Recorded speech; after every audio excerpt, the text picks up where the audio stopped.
Primeiramente, boa noite. Meu nome é Débora Lemos, eu estou na coordenação do TEAR nesse momento, junto com o Paulo Oliveira, que vocês vão conhecer daqui a pouco, que vai apresentar a nossa palestrante. O TEAR Jungiano, ele é um núcleo de estudos formados por psicólogos com interesse em comum, que é ampliar o conhecimento na psicologia analítica e fazer com que esse conhecimento chegue a outros profissionais da nossa região. Nós somos de Mogi das Cruzes, e o TEAR ele nasceu em 2018, fundado por Maria Helena Maia e Natália Castanha, que são duas psicólogas da nossa região.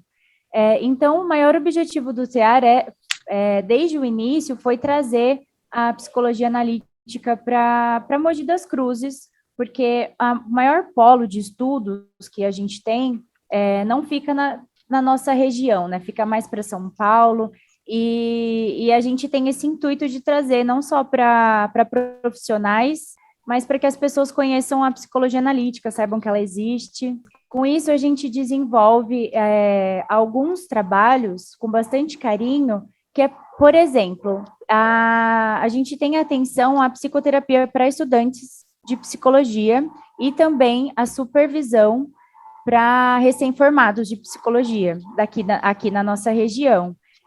Não só supervisão para a prática clínica, mas também para psicólogos sociais. E desde o início, a gente faz o máximo possível para entrar dentro das universidades da nossa região, para chegar até os alunos, para que eles saibam que tem a possibilidade de estudar a psicologia analítica, existe a prática clínica, e os grupos de estudos, para que eles saibam, né? Então, por exemplo, a gente já participou de alguns encontros e jornadas dentro da Universidade de Mogi das Cruzes.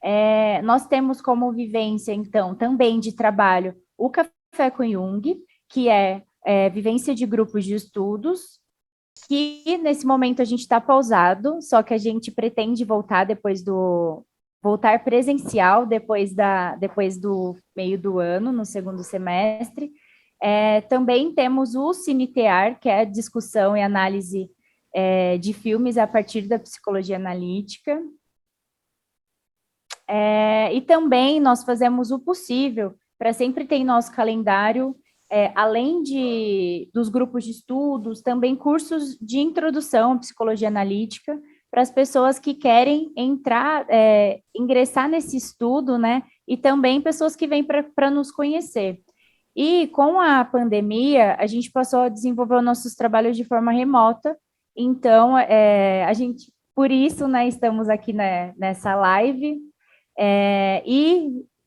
A ideia inicial, que já foi bastante ampliada, porque a nossa ideia era trazer a psicologia analítica para a nossa região, agora a gente está até fora do país, né? A gente tem público até fora do país.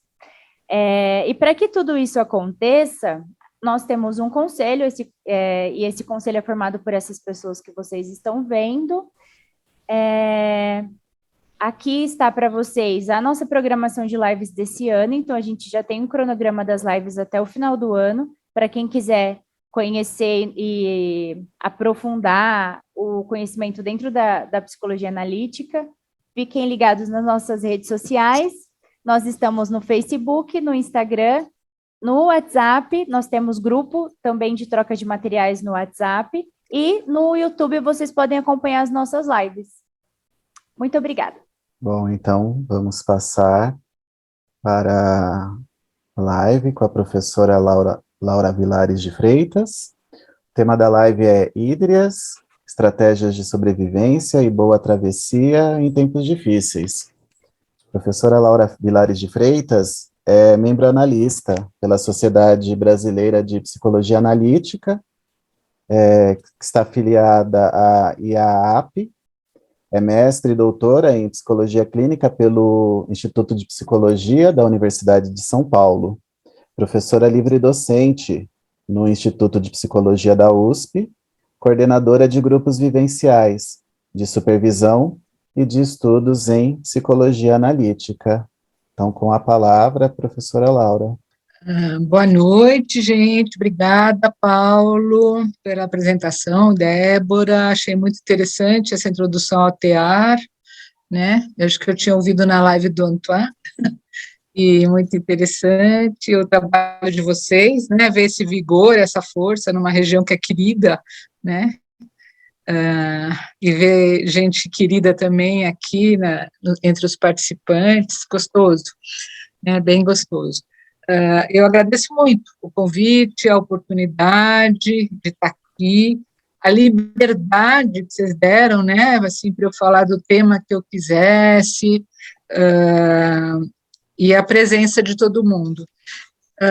Essa liberdade é bem divertida, a gente se sentir com tanta liberdade, né, porque eu fiquei, quando eu comecei a conversar, foi com a Maria Helena, né, eu estava com esse tema das híbridas, daqui a pouco eu explico melhor o que são e de onde que elas surgiram, né, para falar um pouquinho delas.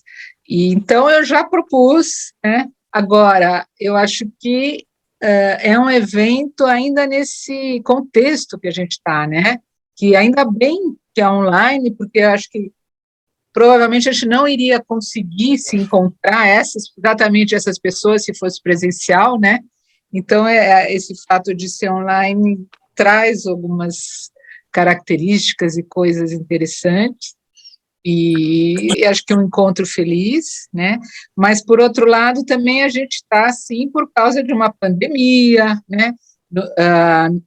Passando por um período difícil, né? Eu, particularmente agora, estou me sentindo, precisando me adaptar de novo a uma vida com mais atividades presenciais, e está difícil, assim, não é uma coisa tranquila e fácil, né?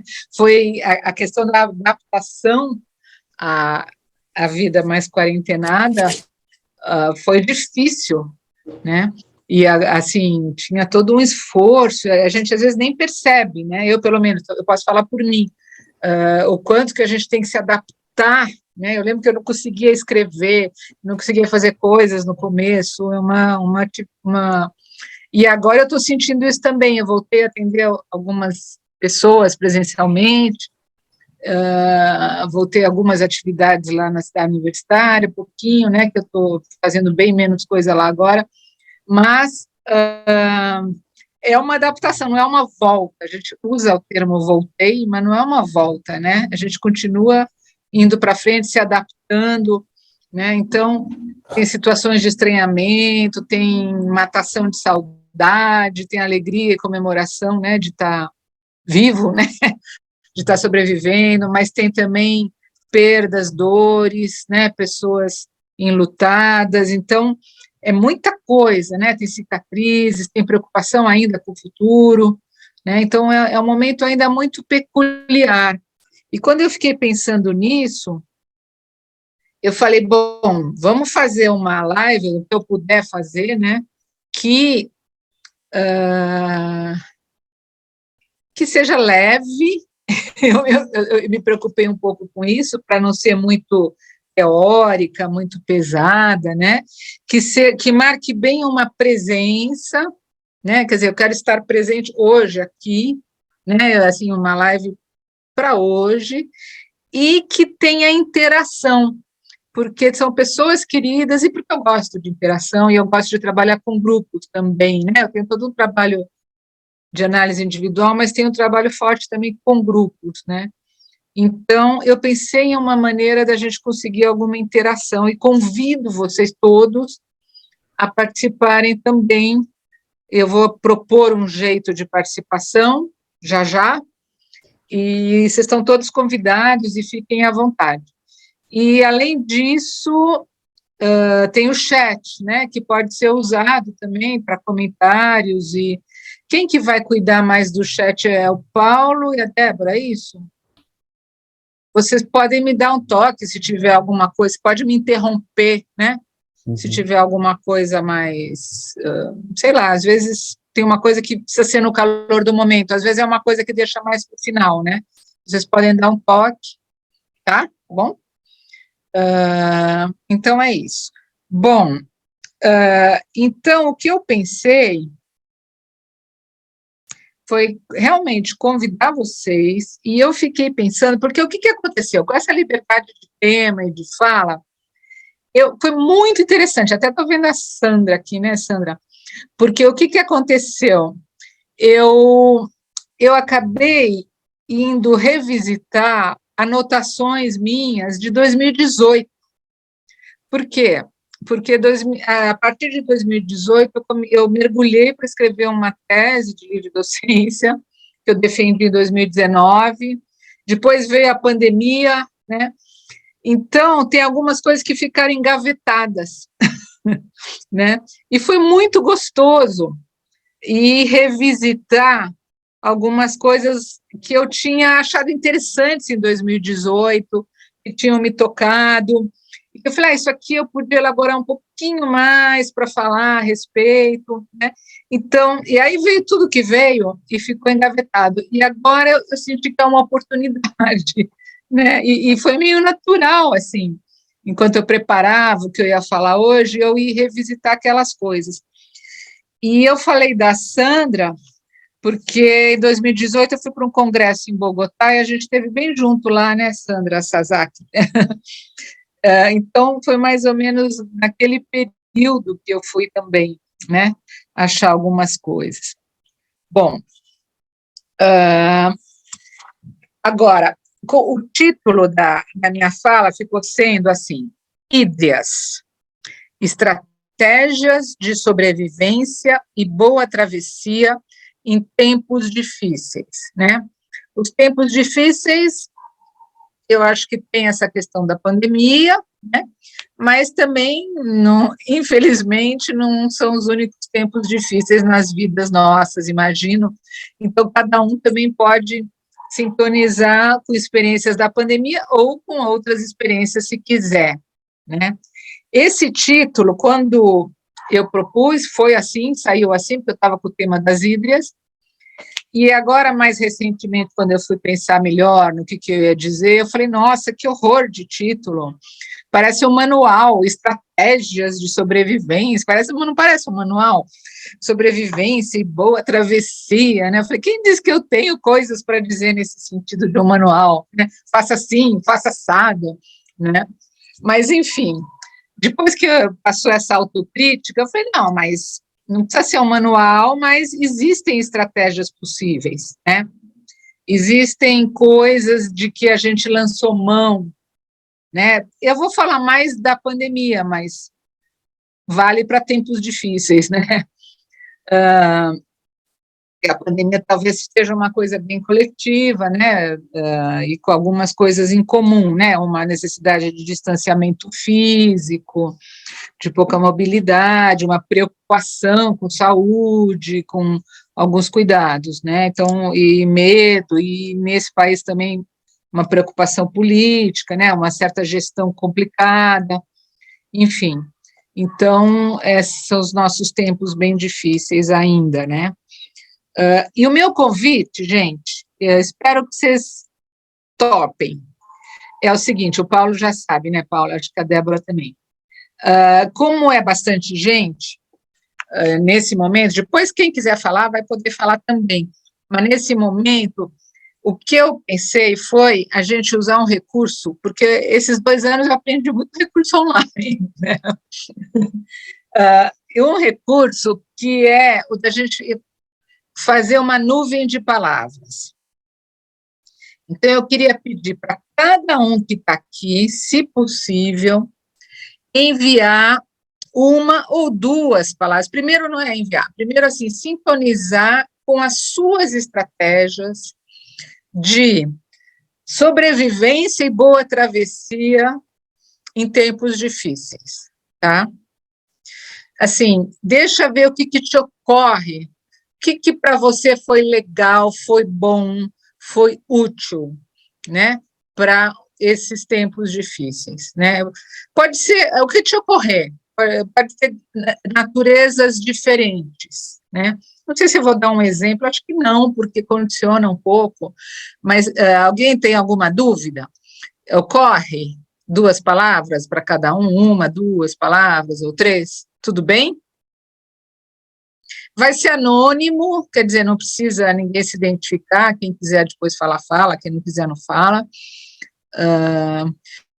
Paulo, como é que a gente vai fazer? Você vai dar um link para as pessoas irem lá e colocarem as palavras, ou a gente vai pôr no chat? Paulo que manda. Eu vou escrever aqui no chat, então, o link e o código para entrarem e eles escreverem as palavras, tá? E pode todo mundo entrar ao mesmo tempo e escrever?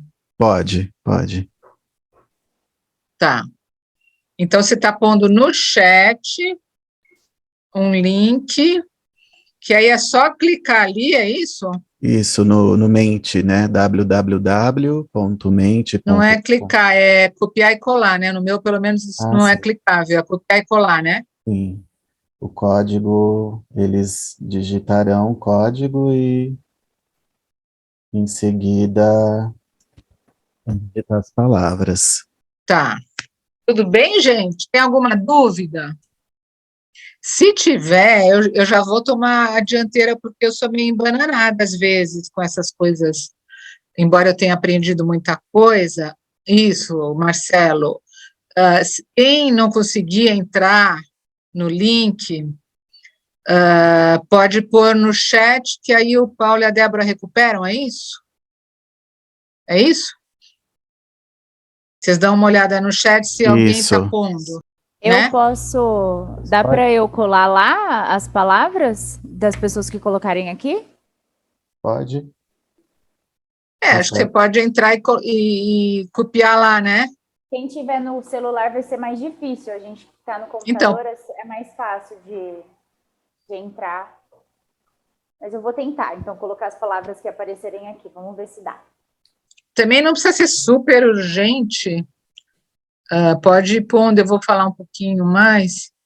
Bom, então eu vou falar um pouquinho dessa abertura de gaveta que eu fiz, as coisas de 2018, 2019, um pouco para aquecer e mobilizar, enquanto vocês podem ir pondo as palavras lá, tá? À vontade, né? Então, o que aconteceu? A primeira coisa que eu identifiquei foi um encontro que eu participei em julho de 2018, que foi esse aqui. Foi um encontro de museus, casas literários. Eles falam museus, casas literários, aqui em São Paulo, na Casa das Rosas. Não sei se alguém foi. Foi em julho de 18, né? Então, é bem interessante, porque o encontro falava de casas que se tornaram museus, né? Então, tinha mesas redondas, tinha representantes da Casa de Mário de Andrade, da Casa de Portinari, da Fundação Emma Clabin, né? E da Casa do Afonso de Guimarães, em Mariana, né? E tinha discussões sobre as especificidades de ser um museu-casa, né? Uma casa que era de um artista, depois transforma em museu, e como é que faz isso e tal. E eu fui assistir, e eu fiquei muito, muito, muito tocada pela fala da pessoa que falou da Casa de Afonso de Guimarães, que é em Mariana, né? E a pessoa começou a contar que houve aquele desastre em Mariana, não sei se vocês lembram, que foi em 2015, se não me engano, né? Então, a gente estava em 2018, ou foi em 2014, talvez eles falarem 4 anos antes, que foi aquela que destruiu muita coisa em Mariana, né? Foi um dos primeiros, já teve vários outros depois, né? Mas naquela época esse estava bem chocante. E aí eles batalharam, né? O pessoal do Museu Casa batalhou muito para restaurar, para poder reerguer a casa, reabrir, né? A casa tinha sido muito danificada por todo o desastre ecológico que aconteceu.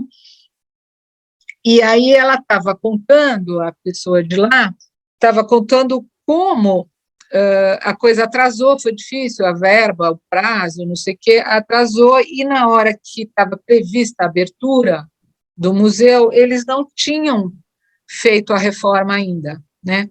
E eles, então, resolveram pôr para exposição os projetos dos engenheiros, dos arquitetos, que eram de restauração da casa, né? E fizeram, então, essa exposição muito simples, muito diferente do que eles tinham pensado, que era todo o acervo do Afonso de Guimarães, né? Mas estava tudo guardado e ainda sendo cuidado, né, depois do desastre e tal. E eles resolveram fazer assim. Então, vamos expor os projetos arquitetônicos de restauração e tal, e acharam meio frustrados, né? Achando que, bom, é um mínimo, né? Mas pelo menos acho que tinha problema de prazo, não sei direito. E aí o que ela contou é que ela ficou, eles da casa de Afonso de Guimarães ficaram muito, muito tocados, porque foi muita gente nessa inauguração, né? Nessa reabertura da casa, em condições precárias, né? Que foi muita gente. E ela até comentou, acho que eles estavam retribuindo, porque a gente tinha entrado em contato com vários outros museus, outras casas, a gente tinha convidado e tal, né? E no fim foi um sucesso. E aí eu falei para ela, depois eu fui conversar com ela, eu falei, olha, eu acho que não era só retribuição, eu acho que vocês fizeram o que fazia sentido ser feito naquele momento, que era expor uma situação super real, né? Que era uma casa que ainda ia precisar ser melhor restaurada, né? Não houve condições de voltar a ser como era, ou de fazer tudo o que estava planejado, né? E vocês trouxeram projetos, as pessoas, e foi um sucesso, porque as pessoas recuperaram a esperança depois daquele acidente ecológico que teve lá com toda aquela lama, aquela coisa.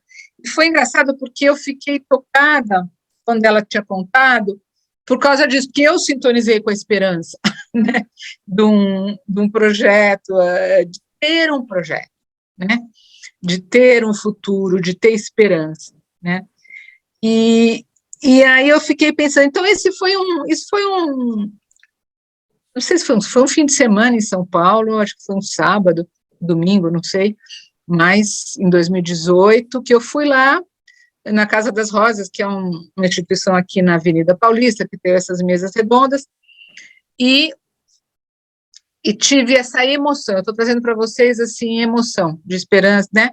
Então, tem um tema, porque hoje acho que eu vou trabalhar, mas no fim acabou saindo assim, a minha apresentação, basicamente 2 temas, né? Esse, o das hídrias, né, que eu vou explicar já já, e esse da restauração, da recuperação da esperança, tá? Então, estou trazendo esse, o quanto me deu um alento de esperança, tá? Esse dessa visita. Bom, e aí eu fiquei pensando, e era uma coisa de arte, né? E a pessoa que tinha apresentado lá na casa de Afonso de Guimarães, ela falou, a gente não conseguiu apresentar o nosso acervo, expor o nosso acervo, nada, como se... eu falei, olha, mas naquele momento eu acho que apresentar um projeto arquitetônico ou de restauração da casa e do museu, ou um projeto de engenharia, foi uma obra de arte, né? Porque foi o que tocou as pessoas, né? Não fui só eu que me emocionei, né? Ela falou do sucesso que tinha sido, né? E aí eu fiquei pensando nessa coisa da arte, né? Bom, aí eu comecei a pensar arte, isso aqui daria uma tese, uma fala, o que é a arte e tal, mas eu vou destacar 3 aspectos, né, para a nossa conversa de hoje. É isso aqui, uma das definições de arte, é que a arte é aquilo que permite que nós nos encontremos e nos percamos ao mesmo tempo, né? Então, talvez, assim, usufruir de uma exposição de arte é uma oportunidade de se encontrar e se perder. O que isso quer dizer? Se encontrar, assim, ter o conforto de estar no familiar, eu estou aqui, eu sou eu, né? Eu reconheço isso que eu estou vendo, né? Isso que eu estou usufruindo como arte, e, ao mesmo tempo, tem algo novo, tem algo diferente, né? Isso que é o se perder, né? Eu perco o familiar, a arte cutuca, né? Então, é esse tipo de experiência que a arte nos traz, tá? Outra definição. A arte é uma manifestação, essa é mais junguiana, né? Já que a gente está no centro junguiano, né? A arte é uma manifestação simbólica do espírito da época. Ela sintetiza, apresenta, conecta, questiona e compensa unilateralidades, né? Aqui tem muitos conceitos junguianos, né? O que é importante a gente pensar aqui, né? Essa questão que é uma manifestação simbólica, né? A manifestação simbólica é aquilo que conecta, talvez no sentido do slide anterior, algo familiar com algo novo. Na verdade, essa foto é do encontro dos museus casas, não é a casa de Mariana, é uma montagem, acho que eles juntaram é o pôster do encontro.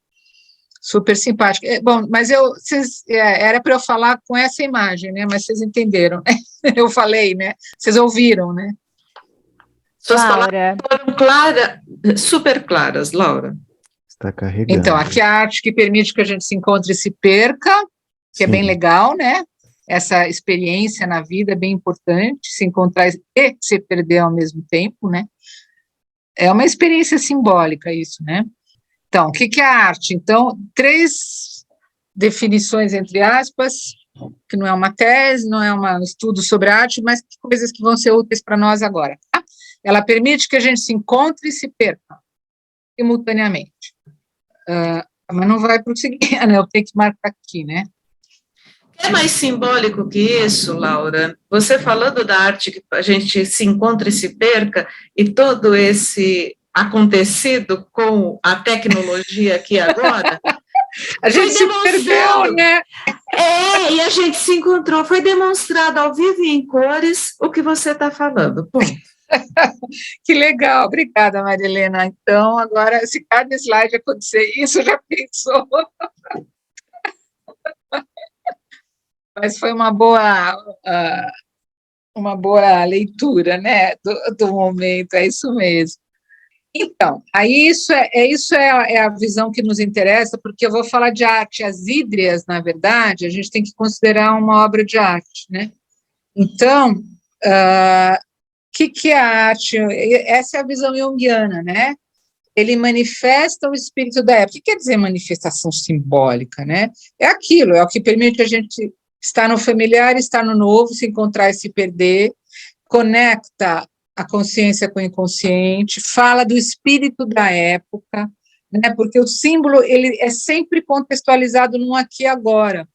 Então, quando a gente está falando da arte, que é uma coisa de uma cultura, a gente está falando de uma época, e uma época que tem um espírito, uma alma, uma anima mundi, e a gente está falando disso.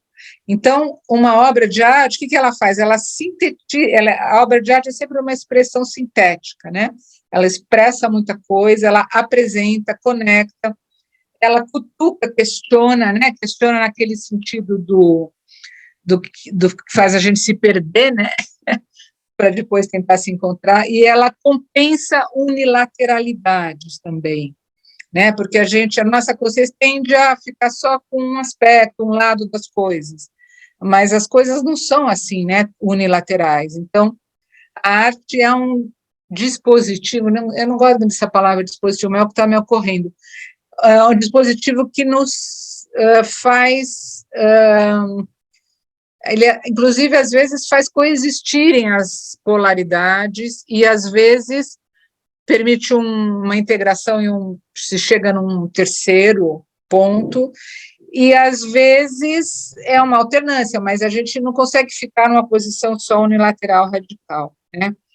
Agora, tudo isso por quê? Porque nessa visão junguiana existe uma possibilidade de uma certa autorregulação né, natural da psique. A psique é capaz de se autorregular, ela vai compensando as unilateralidades, ela vai sinalizando momentos, né, de um jeito que nem sempre é o que a gente acha melhor, mas é um jeito que tem um movimento, e é um movimento que tem um certo equilíbrio, né, e isso é embasado numa visão de que tem arquétipos, que tem raízes universais, né, que não são pessoais, que não são potencialidades para serem vividas, mas que tem essa capacidade de ir compensando, sintetizando, de provocando isso, né? Agora, o arquétipo só vai se manifestar se a gente também se abrir para ele, se a gente assumir uma atitude simbólica, uma atitude, se a gente interagir com ele, se a gente se manifestar. Aí, tem uma frase do Jung, vamos ver se vai para o próximo, que ela também se impôs nessa live, porque ela é meio, enfim, que é o seguinte, não, aqui, perguntaram para o Jung, Dr. Jung, isso em 1954, tá? O senhor acha que se dará uma terceira guerra mundial? Tinha tido 2 guerras, né, e a ideia lá era que a terceira seria uma guerra atômica, que ia acabar com tudo, né, se houvesse, né, porque é o jeito como acabou a segunda.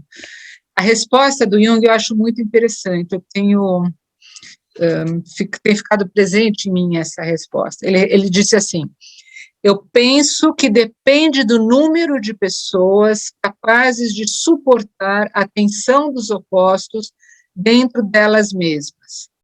Se for em número suficiente, acho que seremos capazes de contornar as inúmeras ameaças e assim evitar a pior catástrofe de todas, o embate definitivo dos opostos em uma guerra atômica. Eu acho muito interessante essa resposta, porque ela é ao mesmo tempo qualitativa e quantitativa, né? Ela fala, olha, a gente precisa de gente que saiba suportar a tensão dos opostos dentro de si, né? Então, isso é qualitativo, pessoas que tenham um certo grau de amadurecimento, pessoas que tenham uma certa consciência de alteridade, né? De ver um polo, ver o outro, né? A gente precisa de uma sociedade que dê conta de articular também, sustentar opostos, né? Supostamente uma democracia seria para isso, né? Sustenta pontos de vista diferentes, né? Isso tudo é qualitativo, ao mesmo tempo é quantitativo. Ele fala, mas a gente depende do número de pessoas, porque se tiver um pouquinho de gente capaz, que bonitinho, né? Essas pessoas, ele não falou bonitinho, esse é meu. Essas pessoas vão estar maduras, vão suportar a tensão dos opostos, mas o mundo continua correndo o risco de acabar. Então, é uma coisa também quantitativa, né? E por isso que essa ideia de somos muitos a estar juntos é importante, né?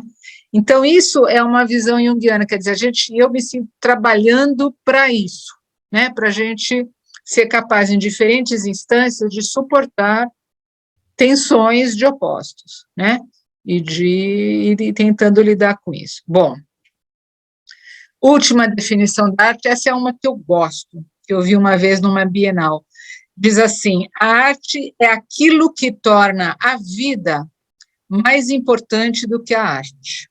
Eu gosto porque eu gosto de arte, mas é uma arte que não me leva a ficar numa bolha, é uma arte que me manda de volta para a vida, né? E a vida me manda para a arte me manda para a vida, né? Eu acho que isso é uma boa definição de arte também, né? E assim que a arte pode exercer essa função compensatória, equilibradora ou tolerante de polaridades, né? É uma definição interessante. Bom, então vamos lá tentar ir para as hídrias, né? Aí eu queria falar rapidinho da Dora Ferreira da Silva, que foi quem me apresentou as hídrias. A Dora era uma estudiosa de letras e ela trabalhou muito como tradutora, ela traduziu muita coisa boa do Jung, por exemplo, Memórias, Sonhos e Reflexões, é uma tradução dela, né? Eu tive a sorte de conhecê-la na década de 80, uma graça de pessoa, assim. E, ao mesmo tempo, ela traduzia direto do alemão, ela traduziu vários outros, o Rilke, por exemplo, traduções importantes, né? Ao mesmo tempo, ela era poeta, ela escreveu muitas poesias, ela estudava, ela era boa tradutora, porque ela estudava o que ela ia traduzir e mergulhava, né? Então,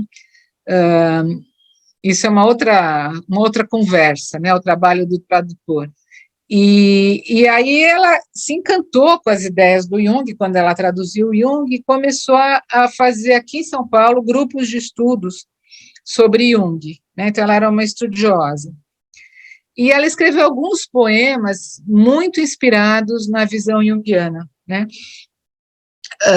Ela tem um que chama, acho que é Jung mesmo, ela tem poemas sobre poetas, sobre autores, né?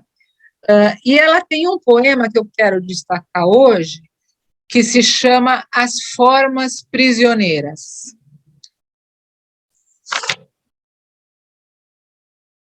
Que é esse aqui. Essa imagem eu achei aí no aplicativo, mas o poema, para mim, esse poema é a melhor definição de arquétipo, já que eu sou professora, né? É a melhor definição de arquétipo que eu conheço. Olha que interessante, né? As formas prisioneiras, por belas e dementes, esperam seu resgate. Nem veriam a eclosão essas duras crisálidas do sono, ocultas em pedras, telas, tramas, insensíveis ao sol, à chuva fria, nem júbilo, nem melancolia, sem que as desates. Medram a medo, na antemanhã, carentes de teu sonho, princesas embalsamadas em sucessão estranha à espera.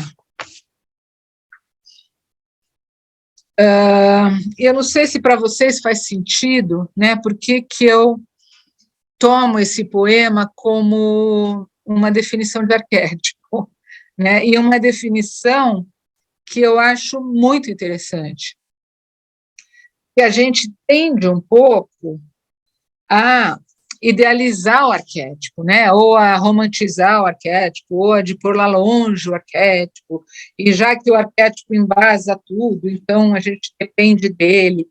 E ela traz o outro lado, que é o lado de os arquétipos dependerem da gente, né? A gente enquanto ego, enquanto consciência, enquanto atitude, né? Enquanto vida. Porque o que ela está falando? Que são formas, só que elas estão prisioneiras. Elas estão aprisionadas até que sejam desatadas. E quem vai desatar? É você, né? O poema diz, é você, é cada um de nós, né? E agora, aí tem uma pegadinha também, não é? Vamos lá desfazer um nó, né? Com a nossa mão, né? Mas é vivendo a vida que a gente desata esses nós da prisão. Né? Porque elas são belas, são dementes, né? A vivência arquetípica traz beleza para a nossa vida, mas traz também loucura para a nossa vida, né? Elas esperam um resgate, né? O resgate que é da vida vivida, né? Elas nem veriam a eclosão, elas nunca... Aí eu gosto de pensar em arquétipo, às vezes, como semente, né? A semente que brota, né? Que eclode, né? Elas nem emergeriam sem que as desates, né? Agora, quem são elas? Duras crisálidas do sono, ocultas em pedras, telas, tramas, insensíveis ao sol e à chuva fria, né? Então, elas precisam ser desatadas. E aí ela ainda diz, medram a medo na antemanhã, quer dizer, a antemanhã é porque elas têm essa coisa potencial, prospectiva, né? Elas trazem o futuro. Depois o Gustavo, que está na Nova Zelândia, conta para a gente de amanhã. Estou brincando agora. Mas elas vão trazer o amanhã. Elas são carentes do teu sonho. A gente precisa sonhar, né? A gente precisa desatar, né? Um jeito de desatar é sonhar, né? São princesas embalsamadas em sucessão estranha à espera. Essa sucessão estranha é lindo também, né? Porque a gente não controla a emergência dos arquétipos, né? É uma sucessão, é um trânsito, é um tráfico que é deles, né? Agora, o que eu acho interessante também é que ela coloca medram a medo, né? Como se os arquétipos tivessem medo de nós, né? É a licença poética dela, né? Vai ver, tem mesmo, né? Que a gente pode desatá-los ou não. Mas, enfim, o quanto elas dependem da nossa atitude. Por isso que eu estou trazendo esse poema, porque essa ideia do quais as estratégias, né, para atravessar tempos difíceis. Que atitude a gente pode ter para favorecer esse movimento equilibratório, autorregulatório, tá? Bom, aí a gente vai dar um pouco um pulo e vamos para a Grécia Antiga. Gente, se não tiver tudo bem, vocês protestem, hein? Quanto ao conteúdo, a apresentação, já vi que protestam ainda bem, mas quanto ao conteúdo também. Tá tudo bem, professora. Obrigada. Então, agora eu vou chegar nas hídrias, né? A hídria era um tipo de vaso na Grécia Antiga, tá? Então, agora a gente volta um pouquinho para a arte. Volta, né? A gente não saiu, né, com o poema, só que vamos voltar agora para essa arte aqui de manufaturas. Aqui tem vários tipos de vasos antigos, né? E esses vasos, eles têm, vocês podem ver que eles são diferentes, né, no formato, no tipo de pintura, tanto no apoio, na boca, né? Então, eles dependiam basicamente eles tinham 4 funções, cada tipo tinha uma função, mais de um tipo, né? Então, tinha os vasos que serviam para armazenar água, ou vinho, ou sementes, que eram as ânforas. Aqui a gente tem uma ânfora. A ânfora tem 2 asas, né, que a gente pode carregar de um lado e do outro. E as hídrias. As hídrias eram só para água. E as ânforas já armazenavam vinho e armazenavam sementes também. As hídrias eram só para água e elas tinham 3, aqui não tem nenhuma hídria, elas tinham 3 asas. Então, as 2, uma de cada lado, como a ânfora, e tinha uma outra asa atrás que servia para controlar ou derramar a água, né, ou buscar. Então, elas tinham essas 3 asas, e eram só para água.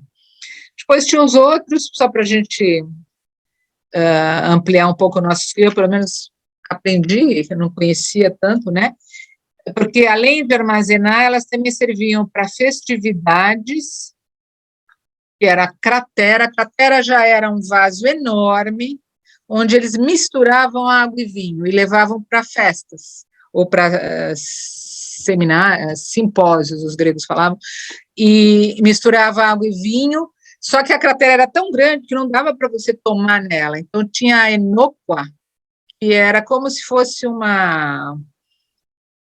um recipiente para você tirar essa mistura de água e vinho e pôr ou no púlix, que era um cálice, ou nos cufos, que era uma caneca, né? Então, nas festividades, tinha esses outros vasos, as crateras, as enóquas, o púlix e os cufos, que era água e vinho misturado. Outros vasos para guardar azeite, para quê? Para usar no corpo como perfume, para você se besuntar, que era um tratamento, um ornamento, né? E também para se perfumar. Então, aí eram os tipos de vasos, que eram esses lécito, alabastro, ari e balo. Esses são os mais compridinhos, mas não tão grandes assim.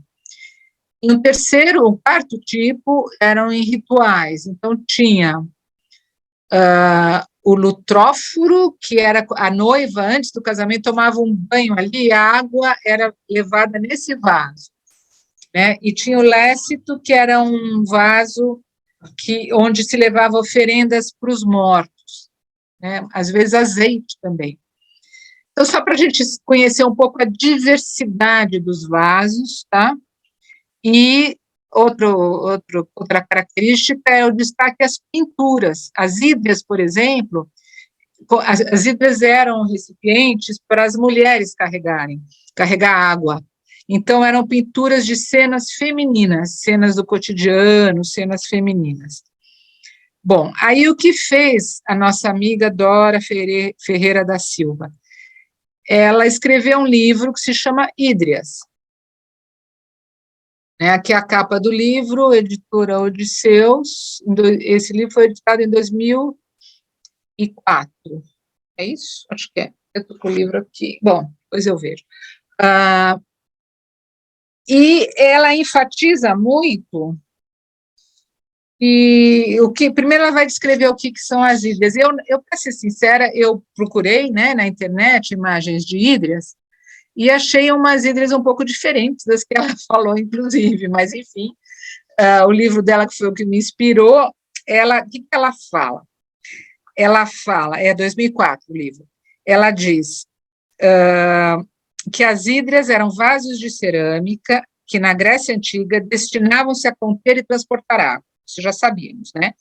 O seu formato era tal que era impossível apoiá-las num plano. Então, a capa do livro a gente vê, elas não têm uma base apoiada, né? Não dá para apoiar. Elas sempre terminavam num ângulo agudo. Então, elas não tinham uma base para se apoiar num ângulo plano. Isso quer dizer o quê? Que a gente tem que ter muito cuidado para transportar uma água numa hídria, né? Você não pode pôr numa carroça e puxar, né? Você tem que levar nas mãos, às vezes na cabeça, né? E com muito cuidado, porque elas não têm essa base. E esse cuidado é que é interessante, porque você precisa ter cuidado, você precisa enfrentar esse desafio, você precisa estar atento ao conteúdo lá dentro, né? Porque a água é fácil de vazar, né? Se fosse algo mais sólido, podia deixar lá dentro e ponto. Então, esse cuidado, ele vai remeter a uma atitude que eu também acho que é uma atitude simbólica na vida, né? A gente consegue essa postura que se abre para o arquetípico, que se abre para a experiência simbólica, quando a gente tem esse cuidado. Quando a gente está carregando algo que é difícil, que você não pode bobear. Ainda mais a forma da hídria e o conteúdo da hídria. Porque o conteúdo era a água. O que é água, né, gente? A água é uma coisa básica, né? Mas é fluida, ela reluta, né, a adquirir uma forma. Ela reluta ao contrário, ela adere a qualquer forma, né? Recipiente onde você põe a água, ela já aderiu àquela forma, né? E ela é fundamental à vida, então a água sempre foi investida do sagrado, né? Ela sempre foi usada para banhos rituais, banhos de sacrifícios, abluções, aspersões, todas as iniciações, batismos, vão usar a água, né? Tanto na vida pública quanto na privada. Tem umas teorias na Grécia Antiga que a água era o elemento básico, né, e a gente pode pensar nisso também, né? Quer dizer, a água é o bem mais precioso, e tinha umas ideias na Grécia que a terra se deitava em cima da água, né? E aí a própria Dora, ela vai fazer uma associação entre as hídrias e a poesia, porque ela fala, as hídrias e a poesia são continentes para algo difícil de ser contido, né? São formas que a gente desenvolve, que a gente faz, para dar conta do que é difícil de conter, né? Então, se a gente pensa na água, que é um próprio princípio da vida, então o que a gente pode dizer da hídria, que é aquilo que vai conter a água, né? Então, é como se ela fosse algo que permite uma força viva, né? Uma força viva estar presente.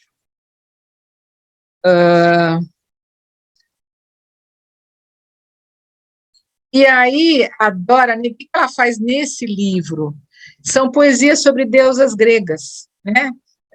Cada capítulo, não é nem capítulo, são poesias sobre cada uma das deusas. E por que ela chama de hídrias, né? Porque ela está dizendo o quanto a mitologia e a poesia são hídrias, são continentes, né? Elas permitem que aquilo que é muito difícil de ser contido, como a tensão dos opostos, por exemplo, seja contido. É claro, gente, eu estou indo muito rápido. Dê um feedback, porque Está claro, pode. Está perfeito. Tá claro? Posso continuar? Claro. Obrigada. Uhum. É muito interessante que você está falando de água, vamos olhar também de novo o simbólico. Aqui está um chuvaréu. É mesmo? Está lavando a alma mesmo. Que legal. Continua falando da água. E aqui a minha energia caiu porque a chuva chegou. Olha só. Aqui ainda não para mim, mas eu vou tomar água. Então, peraí. Bom, eu lembrei, o ano passado, um ano e pouquinho atrás, aquela coisa de pandemia, né? Eu tinha um aniversário para comemorar, e aí ia ser uma comemoração assim, virtual, por Zoom e tal. E aí eu fui procurando na internet um vinho para fazer um brinde, né? Eu, na minha casa, queria fazer um vinho. E aí foi muito engraçado, porque eu achei um vinho argentino que se chamava Navegar Sem Mar, Navegar Sem Mar, né? Aí eu falei, eu nem sabia se o vinho era bom, não. Falei, eu quero comprar esse vinho, e é com esse vinho que eu vou fazer o brinde, né, um brinde durante a pandemia, né?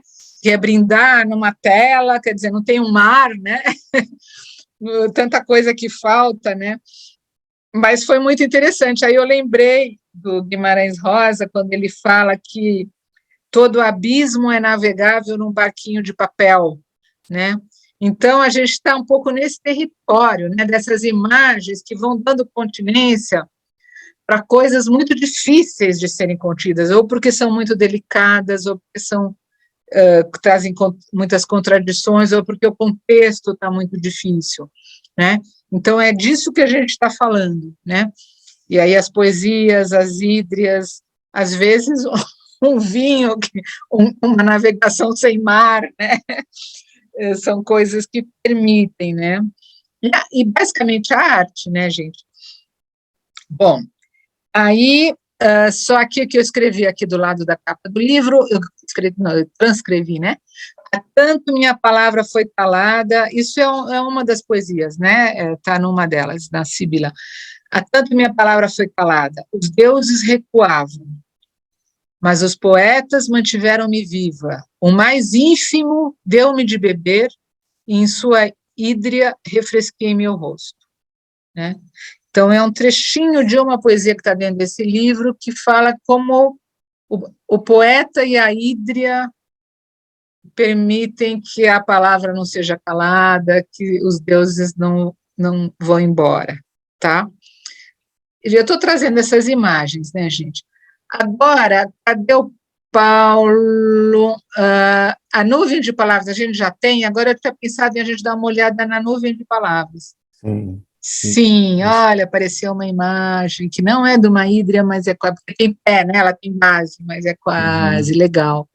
Olha que interessante, né? Eu acho que esse é um recurso que fala um pouco do grupo, né?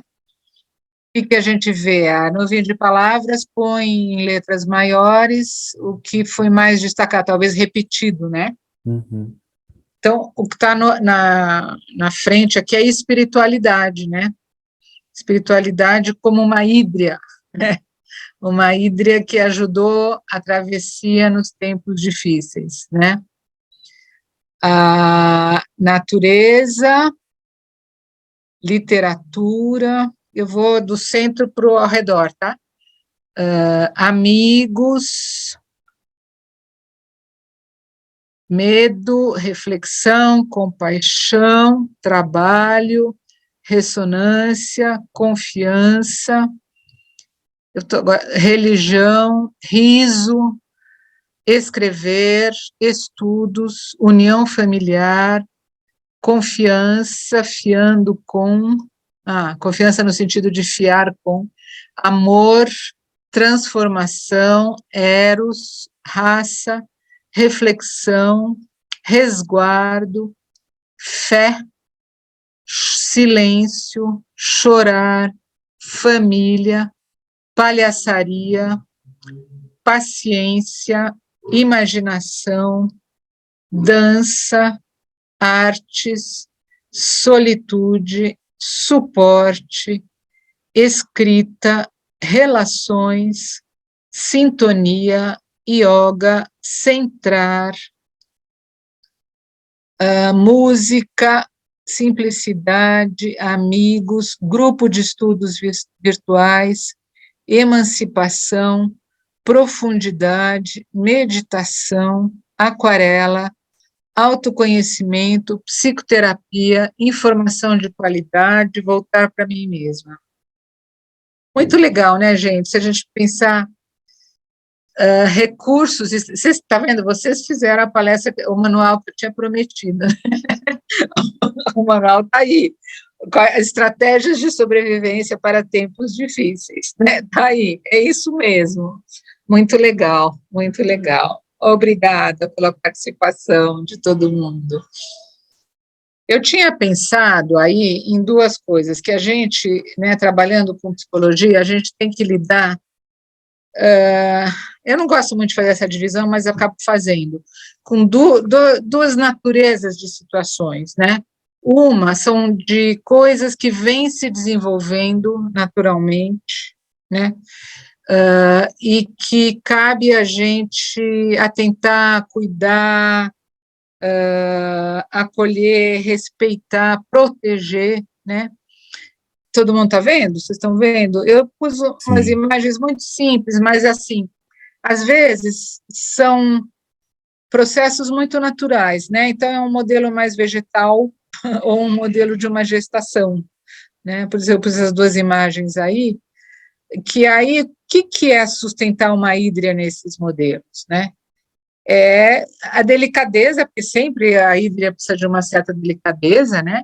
Mas é aquilo que eu estava falando, né? A gente tem que acolher, atentar, respeitar, proteger, a gente não tem que fazer muita coisa, a gente tem mais que respeitar, né? Mais que reconhecer, respeitar e proteger, tá? E a outra coisa, às vezes a gente tem que fazer, às vezes a gente tem que consertar de algum jeito, restaurar, né? E aí que eu resolvi trazer, que eu achei na minha gaveta de 2018, algumas anotações sobre uma visita que eu fiz, junto com a Sandra, que está aí na plateia, ao Museu do Ouro, em Bogotá. Eu lembro. Lembra, Sandra? Que delícia. Foi? Foi Lembra ótimo. Que delícia? Foi ótima companhia também. A gente estava no congresso em Umbiano, lá em Bogotá, e a gente deu uma fugida para ir conhecer o Museu do Ouro, né? E é lindo esse museu, né? Dizem que é um dos maiores do mundo, né? Como o Museu do Ouro, e é impressionante, né? É pré-colombiano, né? Então, as peças todas, né? Muito antigas, e é impressionante como o ouro era presente, gente, né? Então, em momentos muito ritualísticos, muito nobres, muito sagrados, muito especiais, e em momentos muito cotidianos, né? O ouro tem artefatos de tudo quanto é jeito, lindíssimos. Esse museu é muito, muito bonito, é uma casa enorme, né? E muito bonito. E a gente viu, né, Sandra? A gente foi de andar em andar e tal, vendo tudo lá. Aí, na hora que a gente estava indo embora, entre a saída e o andar do subsolo, numa espécie de andar intermediário, tinha o quê? Uma exposição temporária, que aí nos atraiu, a gente foi ver, que se chamava, a gente estava em Bogotá, Esto tiene arreglo, né? Isso tem conserto. Como e por que consertamos as coisas, né? Isso pode ser consertado. E aí eu fiquei muito emocionada também de ver, né, já tinha ficado emocionada com a exuberância do Museu do Ouro, né? Só que essa exposição me comoveu mais, né? E foi engraçado, porque eram peças que tinham sido danificadas, peças de ouro que tinham sido danificadas, que tinham sido peças pré-colombianas feitas em ouro que tinham sido danificadas, e a exposição mostrava que tinha conserto, né? E como que eles consertavam, ensinava, inclusive, algumas técnicas de restauração e reparação. Eu fiquei muito tocada. É engraçado, porque a hora que eu lembro bem disso, entrando na exposição, mas foi rápido, né? Por um momento eu falei, gente, isso aqui parece, sabe, um depósito, uma sala de depósito, onde estão as coisas quebradas, deixa lá, que, né, isso aqui não vai dar para expor. Mas não era isso, né? Era a exposição, né? Então era tudo quebrado, fraturado, fragmentado, faltante, e as maneiras de consertar. Então é muito interessante a gente pensar, né? Porque o que a gente associa com o quê? Com restauração. Agora, de novo, a casa de Mariana, tá? Esse é o link com a casa lá de Mariana.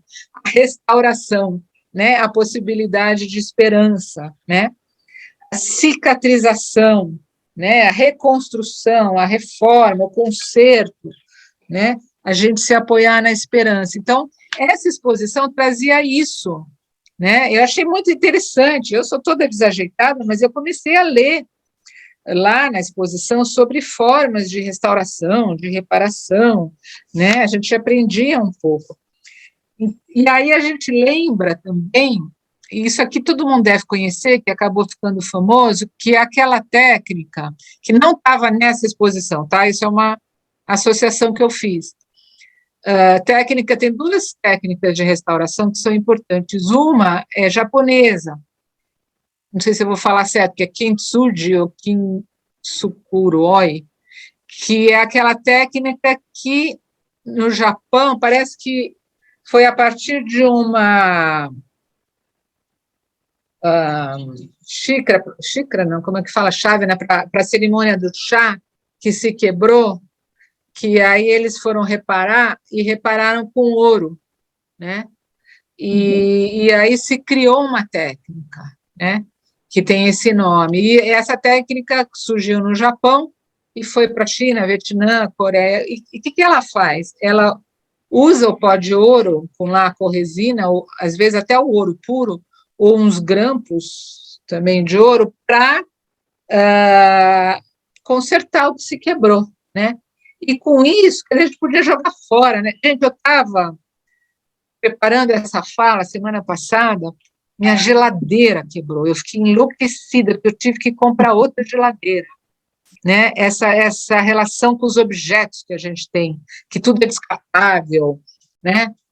Porque aí eu ligo lá para, não, essa peça não tem mais, não fabrica mais, não dá para consertar, vai sair mais caro tentar consertar e não vai dar certo, do que comprar uma geladeira nova. Eu fiquei enlouquecida, e eu estudando isso, que é essa valorização de cada objeto na sua unicidade, né? Que você aceita o objeto, você respeita o objeto, considera aquilo singular, reverencia quem fez aquilo, né? A hora que você conserta, né?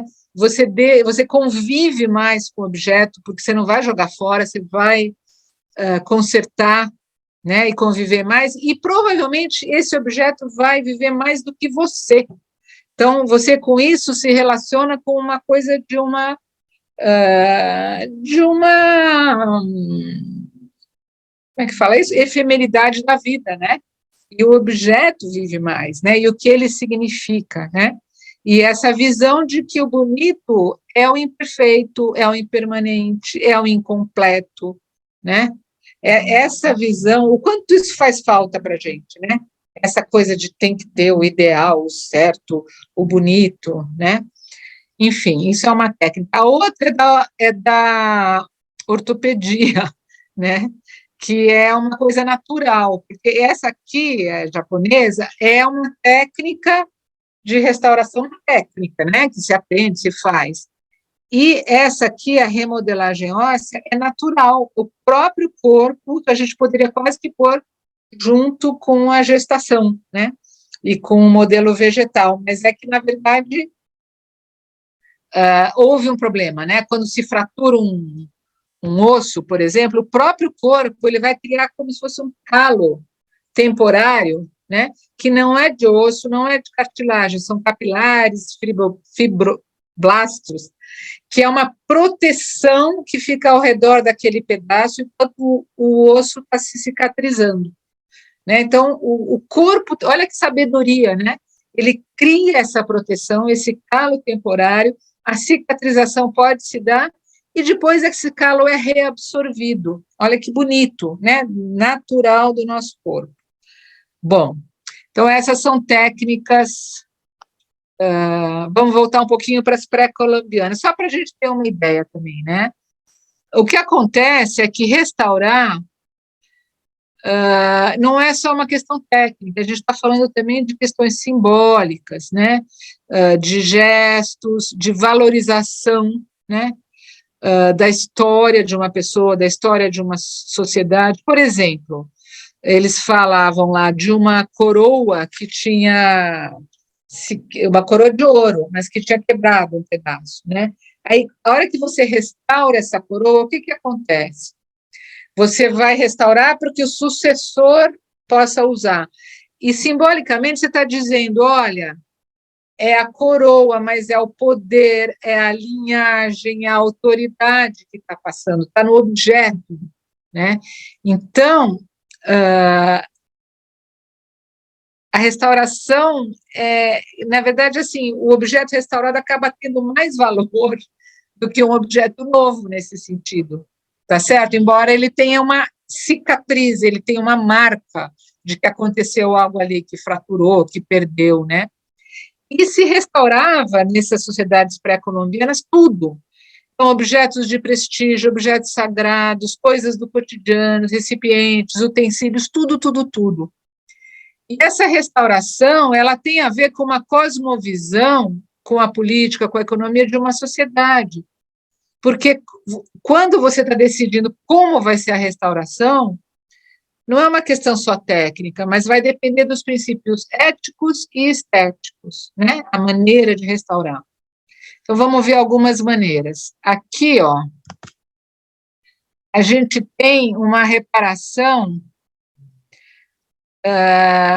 que costura, né, gente? O que ela faz? Aqui tinha quebrado esse pedacinho e chama amarração. Esse texto aqui está estranho, porque fala que acrescentou com calor esse texto em espanhol. Mas a amarração, o que ela faz?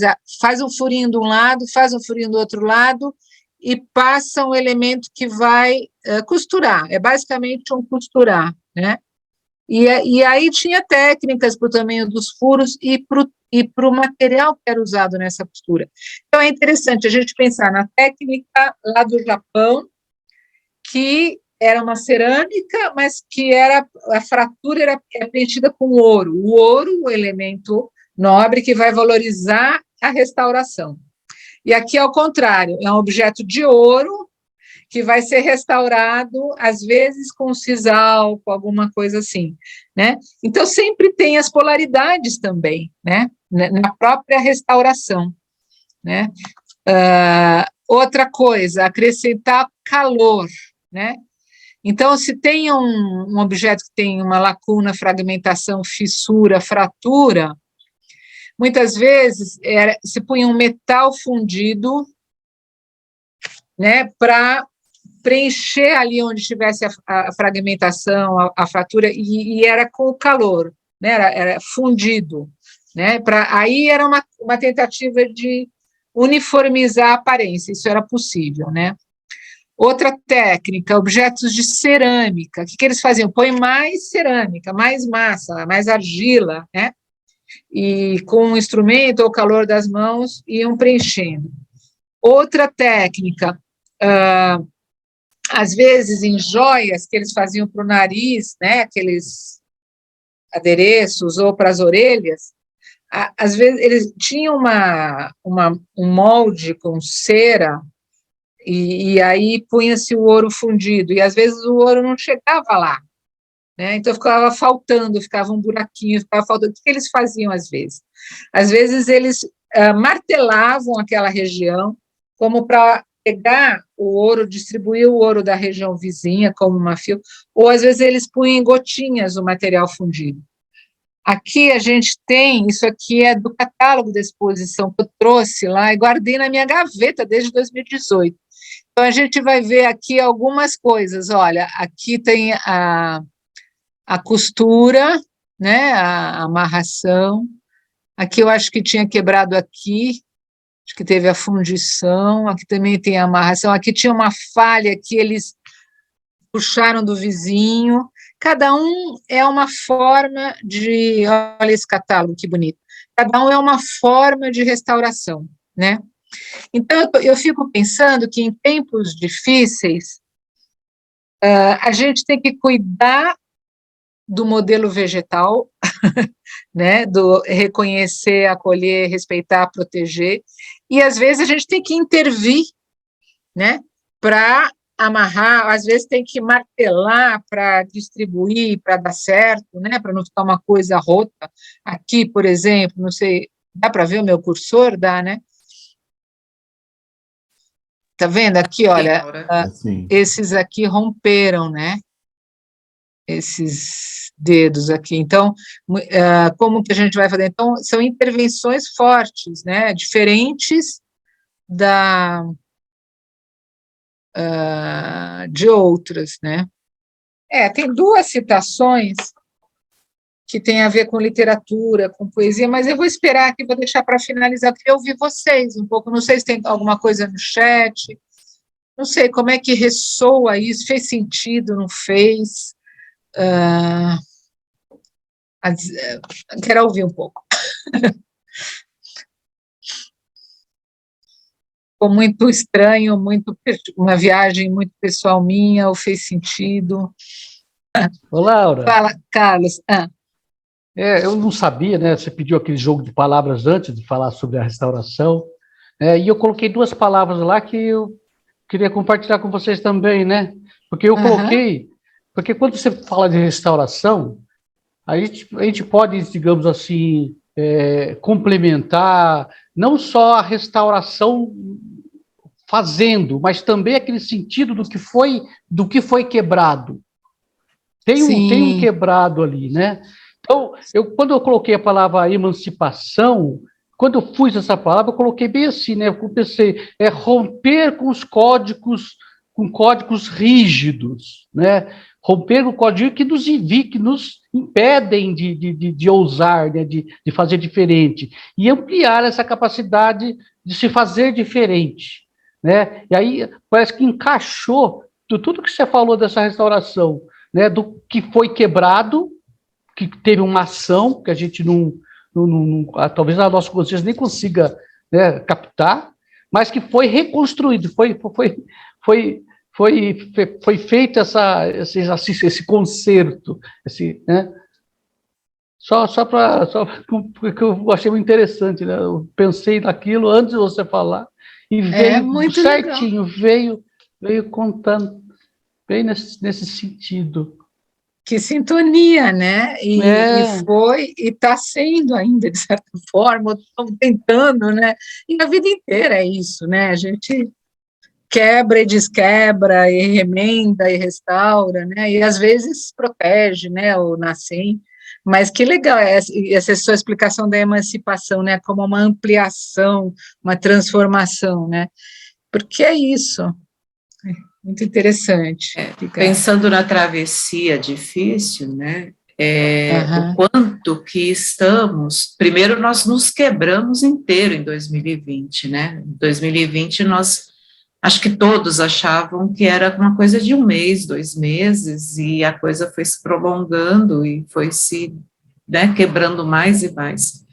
E hoje, buscando esse processo de restauração, pensando bem focal, de forma focal, exclusivamente, né, na situação pandêmica que estamos passando.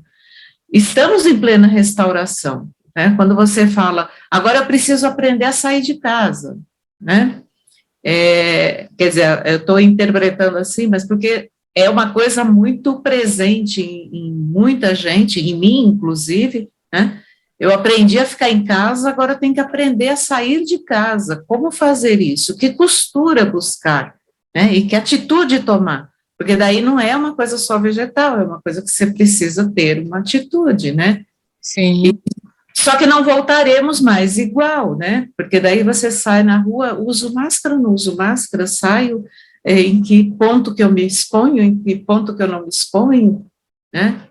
E olhar para a restauração desta forma. Eu também fui nessa exposição em 2018, Laura. Eu estava lá que no legal. Jornal. Você estava lá no... Estava. É que era um negócio tão imensamente grande que a gente nem se encontrava, dependendo das salas que a gente... Pois é. No jornal, né, no congresso. Mas é uma exposição realmente muito importante de se olhar o imperfeito, né? Da manutenção do imperfeito e do quanto o imperfeito pode ser belo em todos nós. Olhar isso no caminho da individuação, né? Porque é o que somos, né? Quem de nós é perfeito? Ninguém. Então, não, é importante ter uma exposição disso, né? O que vai só expor o perfeito, né? Sim. Mas legal, Marilena, você trazer bem essa situação sendo vivida também, né? Era uma preocupação minha. Eu fico preocupada. Eu falei, gente, acho que eu tenho que falar dessas coisas, que eu fico preocupada com as pessoas que estão, agora que bom, vai voltar, acabou, vai voltar a ser como era, e não sei o quê, porque elas não estão sintonizadas com a travessia, né? Elas estão querendo voltar e aí se embananam inteiras, né? E às vezes atropelam e forçam situações violentas, às vezes, né? Querendo impor um desejo e um desrespeito do que é, né? Eu acho que quem passa por essa travessia toda, né? O universo inteiro passou, o globo terrestre inteiro passou por essa travessia. Ninguém mais se tornará o mesmo que era antes. Não tem, é impossível, né? Pode não reconhecer que mudou, mas que muda, muda. Né? Então, eu também acho, mas acho que essas imagens ajudam a reconhecer, né, quem ainda não reconheceu, né, ou a tentar reconhecer aquela coisa, né, do conhecido e o desconhecido, né, que a arte pode te deixar nesse lugar, né, eu reconheço coisas e ao mesmo tempo não reconheço, né, é dureza, né, legal. E como, né, Laura? Como essa crise de ansiedade, que foi o que mais apareceu no nosso consultório, né, é um sintoma daquilo, né? Como que a pessoa não conseguia se juntar de novo. Fragmentação, né? E como juntar, né? Com ouro, com sisal, com o quê? Exatamente, exatamente. É isso, é verdade. E é uma situação que a gente nunca tinha vivido, né? Então, também a gente precisa ter uma atitude humilde, né, de pesquisar, de atentar, de descobrir, sei lá. Então, Laura, eu achei interessante você trazer esse tema, né, que realmente foi um tesouro que nós descobrimos naquela exposição do ouro, né, foi um tesouro mesmo. Tesouro. E eu lembrei, e foi eu lembrei muito de uma ceramista japonesa, né, que chama Shoko Suzuki. Então, ela morou na época da guerra no Japão, ela já era adulta lá, né? E quando ela viu toda a destruição na Segunda Guerra, ela viu que a cerâmica, ela estava inteira, né? E a partir dali, ela resolveu estudar a cerâmica. Ela falou, eu quero fazer algo que fique por muitos anos, né? E daí, quando ela viu uma imagem do Brasil, ela quis vir para essa terra, né? Ela quis transformar essa terra em cerâmica, né? Transformar essa terra em arte, né? Inclusive, ela era vizinha do Fraize Pereira, né? Lá E daí, foi super bonito, assim, assistir até uma apresentação que eles fizeram numa das exposições, né, que falava justamente desse kintsugi, né, que você falou aí de colocar o ouro, né, na cerâmica quebrada, sabe? E a palavra kin significa ouro. E o ideograma de kin, não sei se vai dar para ver aqui, né? Então é assim, aqui é a montanha, né? Aqui é a mina de ouro, e aqui são as pepitas de ouro, sabe? Então, assim, mas o que é bonito, né? A gente imaginar que as transformações estão dentro da montanha, né? Elas acontecem dentro da gente, sabe? Então, e nessa técnica, eles colocam o que eles têm de mais valioso para restaurar essa rachadura, né? Então, assim, e também eu lembrei também que nesse mesmo dia que eu assisti que eu fui lá no ateliê dela, né? Daí também tinha o wabi-sabi, que é uma palavra japonesa que a gente fala de ver a perfeição na imperfeição, que eu acho que é um tema um pouco do que você está trazendo, né? O wabi-sabi. Mas eu achei ótimo você trazer esse tema, que eu lembro que quando nós estávamos passeando ali, você falou, nossa, eu estou encantada, né? Você falou assim, a gente vai ter que, né? Você falou, vou ter que usar isso em algum momento. E eu falei, presente. Né? Nossa, ficou na minha gaveta. E daí uma delícia você estar aqui.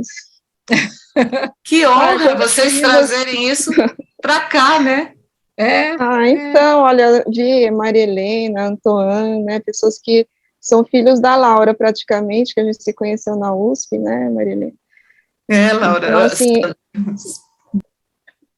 Então, assim, para mim é um prazer enorme ver o trabalho que a Maria Helena está fazendo, né, e convidando a Laura também para poder compartilhar tanto conhecimento que nós somos suspeitas, né, Maria Helena, de admirar a Laura, né, todo o conteúdo que ela sempre trouxe com amor e humildade, né.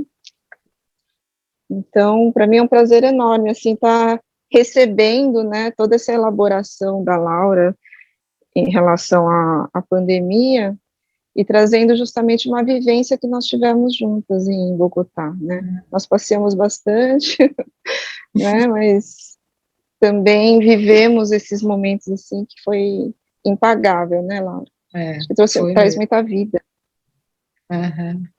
Então é isso. Muito bom. Obrigada, Sandra. Eu fiquei super feliz de você estar aqui, né? Eu tinha pensado em você achando aqui, imagina, trouxe o catálogo do museu, trouxe não sei o quê. Bom, isso. Laura, Oi.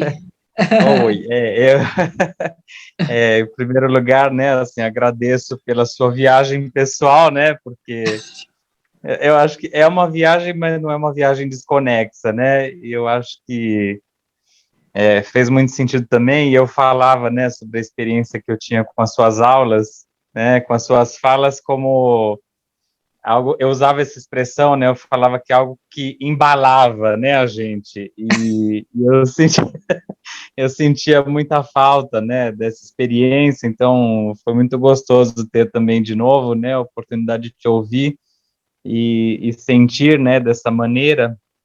Então, foi muito bom mesmo, e eu acho que foi legal você trazer, né, uma perspectiva de quem passa pela travessia e de quem acompanha, né, às vezes a travessia é difícil também, porque eu vejo que a gente fica muito, às vezes muito impotente mesmo, né, ou não sabendo muito bem como acompanhar travessias difíceis, né, então acho que você traz uma atitude importante, né? Que é como você falou, não é o recurso, não é o fazer muita coisa, mas qual que é a atitude, né? Que a gente poderia ter para poder acompanhar. Que é uma coisa de muita responsabilidade também, mas de muita presença, muita delicadeza, né? Para poder acompanhar. Então, é uma coisa que a gente se sente, acho que um pouco mais seguro, né? Assim, amparado para poder acompanhar, né? E uma última coisa que eu achava importante destacar, que eu estava pensando, é que você estava falando sobre as técnicas todas, né, das restaurações. Eu acho que foi muito pertinente, né, você falar sobre os recursos de reparar, né, coisas que se quebraram, porque eu penso que travessias difíceis sempre quebram alguma coisa, né? Então, assim, ninguém passa intacto também, né? E aí a gente precisa fazer esse movimento de restauração, mas ao mesmo tempo que a gente tem que se atentar à técnica, né, a gente precisa pensar também sobre qual é o material que sobrou, né? Então, para a gente poder usar, né? Qual que é o material que a gente vai poder usar, né? O que a gente vai poder restaurar, né? Assim, dessa forma original. E aí até você estava falando sobre a casa, né, de Mariana e tal, como algo que te comoveu, porque aquilo foi um esforço imenso, né, de poder colocar alguma coisa em pé, né, ali para poder apresentar.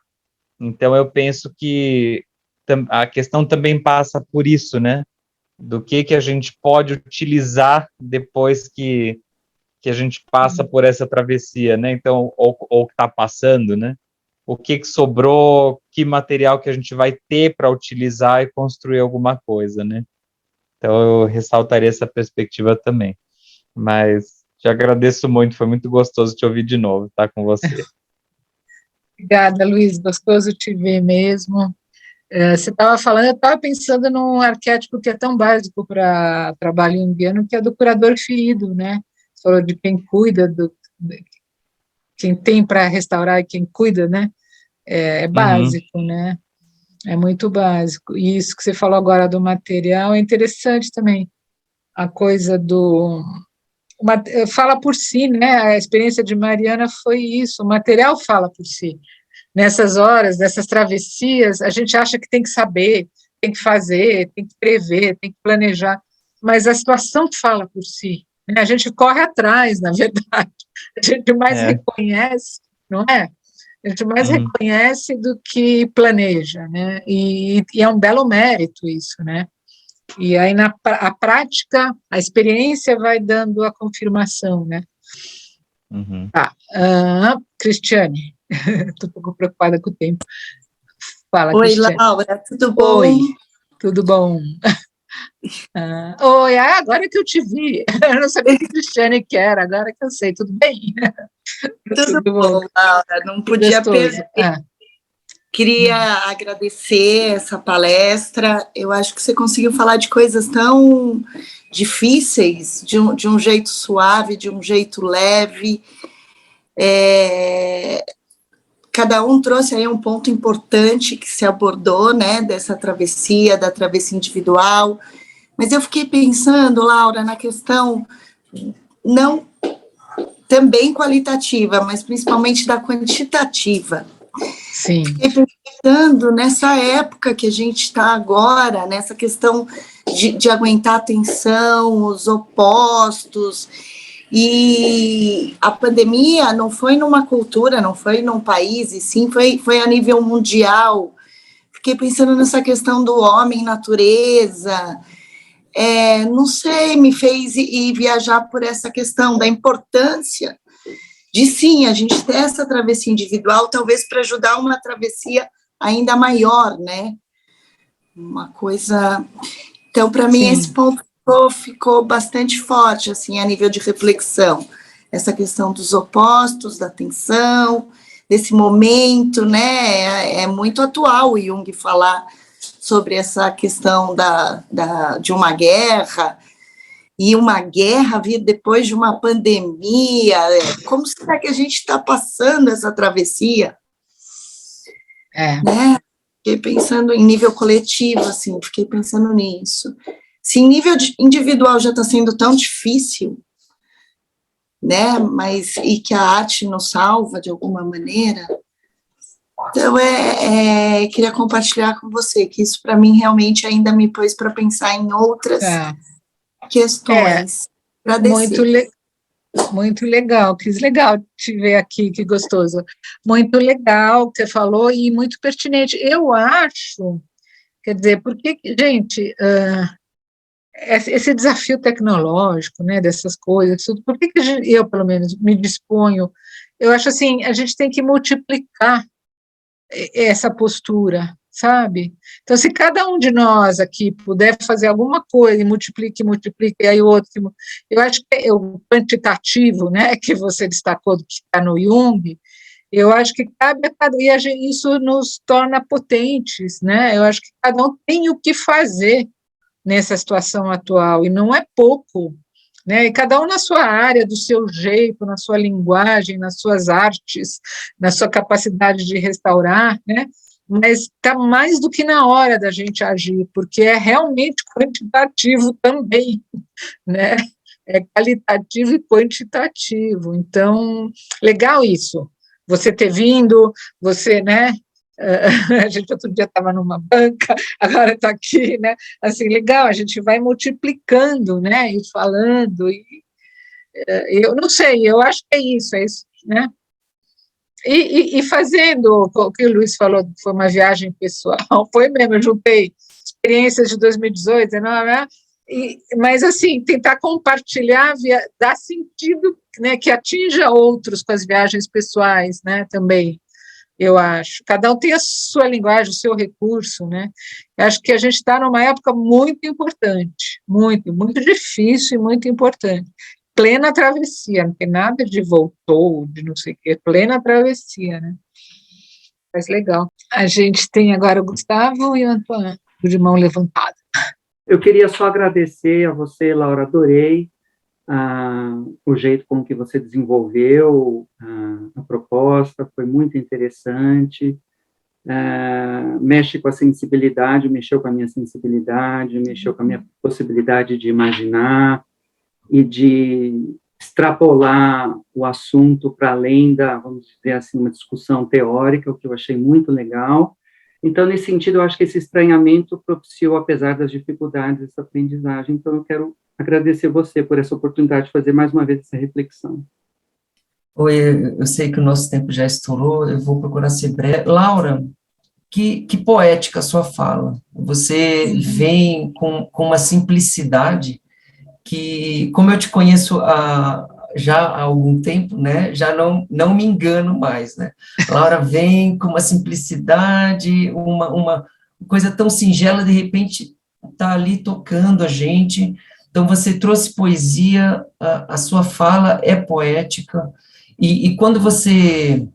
A minha preocupação era, será que eu vou conseguir entender? Né? Porque eu sou um pouco estrangeiro, mas eu me sinto muito em casa com vocês.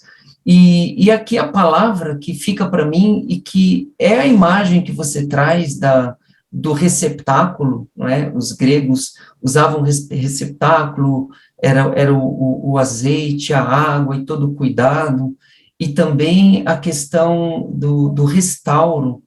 Então, a ideia da receptividade, da aceitação, da não rejeição, do acolhimento, está presente em todo esse encontro aqui.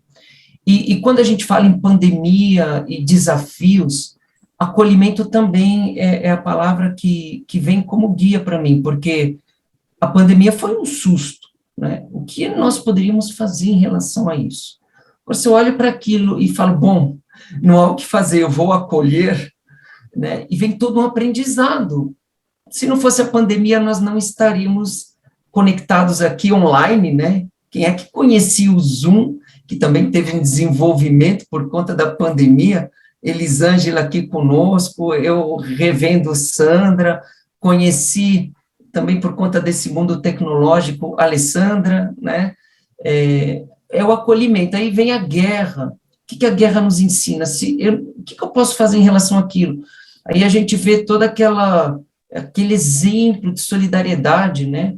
Claro que a mídia explora os cadáveres espalhados na rua, mas também, assim como a pandemia trouxe a ideia mais presente do que nunca da conexão. Eu li outro dia um artigo falando que essa foi a grande guerra, porque ela nos mostrou o quanto nós estamos conectados, né? O mundo reagiu e reage de uma forma unida, coletiva, percebendo que não temos muita alternativa, né? Ou a gente reconhece e se comporta a partir dessa consciência, ou vai vir muita dor. né? Então, a imagem do receptáculo também presente na psicoterapia, nessa dinâmica do psicoterapeuta de acolher aquilo que é levado a ele e aceitar dentro daquela forma e devolver, né? Eu não vou me estender, só te parabenizar e agradecer pelo aprendizado que você compartilhou conosco e por ter nos tocado, né? Ter trazido mais poesia aí para a nossa sexta-feira, para a gente finalizar a semana de uma forma tão especial e tão poética. Eu que agradeço, Antônio. Você é o estrangeiro mais familiar que eu conheço. Você parece que está lá longe, mas você está aqui, assim. Tem nada de estrangeiro de longe, né? Super familiar. Muito obrigada, e obrigada por essas colocações todas, né? Esse feedback também. Muito obrigada. Laura, Bom, quando eu fiz o convite, né, e você começou esse encontro falando da liberdade, né, eu vou dar um fechamento aqui falando da liberdade e do valor de dar essa liberdade para alguém tão grandiosa como você. Então, é verdade.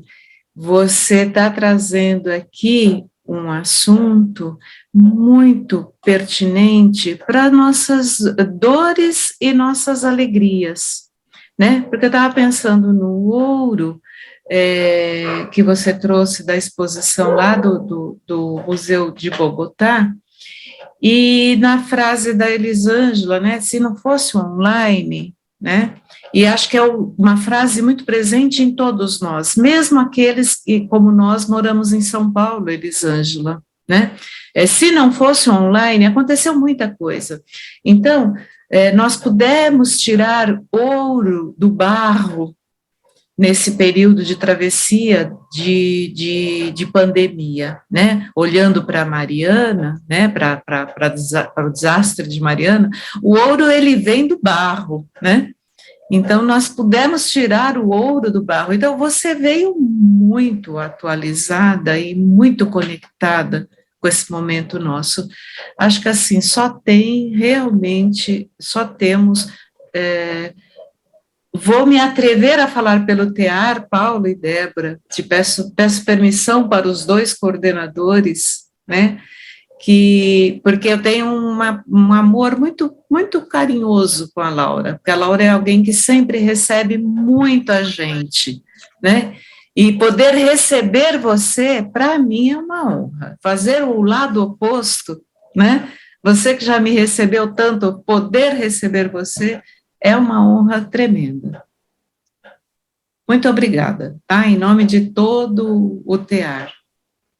Para mim é uma alegria, uma honra também, uma alegria muito grande. A gente estava namorando, né? Mas eu nunca imaginei que fosse assim, Marilena. Tá namorando, né? Alguma coisa por aí, né? A vida vai dando 500 mil voltas. E a gente acabou fazendo isso, né? E que bom, foi uma alegria também, e fez muito sentido para mim, viu? Era uma fala que estava na gaveta, obrigada pela oportunidade, era uma, sabe, né? A vida foi dando essas voltas, você me ajudou nesse momento, vocês, né, do teatro, nesse momento, a falar dessas coisas que eu queria, eu estava juntando. Prazer enorme, gente. Muito obrigada. Uma fala da Lígia Fagundes Pérez, que eu estava preparando, gente, quebrar minha geladeira não precisava, né? Mas a Lígia morrer também não é muito legal, mas olha a fala dela, não é? Tipo, não é um presente para mim hoje, quer dizer, para nós hoje? Na vocação para a vida está incluído o amor. Inútil disfarçar, amamos a vida e lutamos por ela dentro e fora de nós mesmos. Principalmente fora, que é preciso um peito de ferro para enfrentar essa luta na qual não só o fervor, mas uma certa dose de cólera, fervor e cólera. Olha esse final. Não cortaremos os pulsos, costuraremos com linha dupla todas as feridas abertas. É para finalizar assim, né? Era isso que eu tinha ainda para dizer. Nem eu, né? Muito obrigada, gente. Foi um prazer também. E fez sentido. É tão bom quando a gente tem prazer e faz sentido, né? Tem boa companhia. Muito bom. O prazer foi nosso, Laura. Parabéns mesmo. Nós aqui agradecemos pela sua presença e por compartilhar conosco toda essa poesia, a sua fala. Débora quer falar algo? Maria Helena? Não? Só agradecer. Agradecemos, então, professora Laura, pela presença, todos vocês, todas vocês, por mais esta live, e aguardamos vocês para os próximos eventos que teremos pelo Tear Jungiano. Né? O nosso próximo evento será agora em junho, no dia 10 de junho, com a Silvia Batista, né? Silvia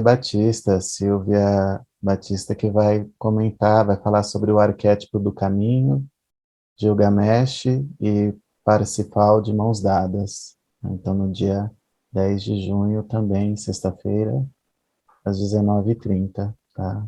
Aguardem os nossos anúncios pelo Instagram, pelas nossas redes sociais.